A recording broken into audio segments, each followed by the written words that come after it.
Chapeau bas de Jean-Michel Guyot.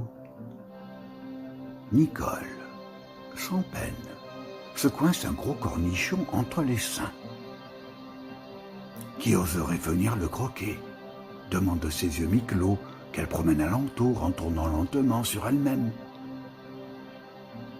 Feinte pudeur de maîtresse en art décoratif. Et bien que, ni Ross, ni Rose, ni Ross, qu'elle murmure entre ses dents, qu'elle a d'un blanc éclatant. La scène ne se déroule pas dans la pénombre de sa chambre, close pour les besoins de la cause. Oh que non, la Gonon a plus de malice que ça.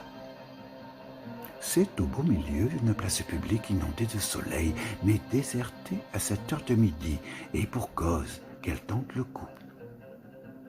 À quoi bon toute cette insolente beauté si elle ne se donne pas à voir, dans le but avoué de recueillir les suffrages de Dieu, un tant soit peu curieux? C'est tout le corps de Nicole qui brandit cette alerte question, qui en alarme plus d'une. Le soir venu, quand elle y repense, à tête reposée sur leur oreiller douillet. Nicole n'en est pas à son premier coup d'essai, mais c'est une autre histoire. Les seins de Nicole, assurément, se méritent, tout comme le reste. Car il faut braver la chaleur devenue épique en ce mois de juillet finissant. Et ce sont 3 épis de blé blond dans sa longue toison noire qui part la belle en pâmoison au sommet de sa beauté native. Sa longue épaisse chevelure lui fait un casque apte à braver les rayons du soleil ardent.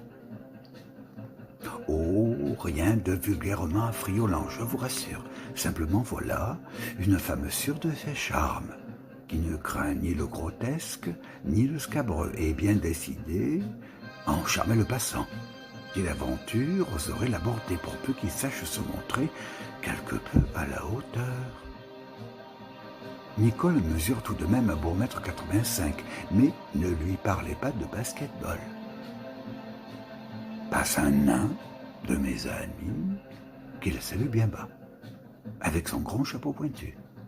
Et, il faut le préciser, toujours accompagné de son escabeau préféré. Je vous laisse imaginer la suite. Les escarboucles de Nicole ne résistent jamais longtemps, je ne vous en dirai pas plus.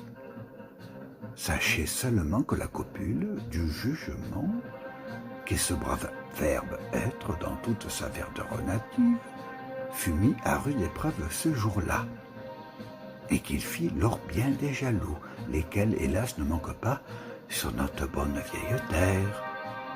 Mais comme dit mon ami, qui n'ose rien à rien, et foin des cancans, il ne saurait être question de convoler en injustes noces, s'empresse d'ajouter le narrateur omniscient que je suis.